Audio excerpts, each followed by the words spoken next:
বন্ধুরা চলো, তোমরা তো অনেক সাপের গল্প শুনেছো। পৃথিবীতে অনেক বছর আগে থাকা টাইটানোবুয়া সাপের কথা শুনেছো কি? চলো আজ তোমাদের টাইটানোবুয়া সম্বন্ধে কথা বলি। যদিও টাইটানোবুয়া সাপ পৃথিবী থেকে বিলুপ্ত হয়ে গেছে, তবে এর প্রথম জীবাশ্মটি 2009 সালে কলম্বিয়ার নাগুয়াজির কয়লা খনিতে পাওয়া গিয়েছিল। এর 28টি কাঠামো এখানে পাওয়া গেছে এবং তাদের একত্রিত করার পর এমনকি বিজ্ঞানীরাও তাদের দৈর্ঘ্য দেখে অবাক হয়েছিলেন। টাইটানোবুয়া সাপের অস্তিত্ব পৃথিবীতে ছিল প্রায় 60 লাখ বছর আগে, অর্থাৎ ডাইনোসরের বিলুপ্তর 10 লাখ বছর পর পৃথিবীতে পাওয়া যায়।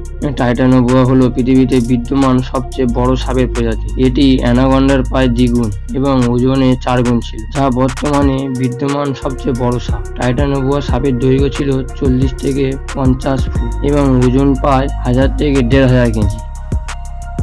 টাইটানোবুয়া সাপগুলি এত বিশাল হওয়ার কারণ বলা হয় সেই সময়ের তাপমাত্রা, যা 90 ডিগ্রি ছিল, এবং এটি টাইটানোবুয়ার মতো ঠান্ডা রক্তের পানির বৃদ্ধির জন্য একটি অনুকূল তাপমাত্রা শীতল হতে থাকে, এবং এটাই এই সাপগুলির বিলুপ্তির প্রধান কারণ হয়ে দাঁড়ায়।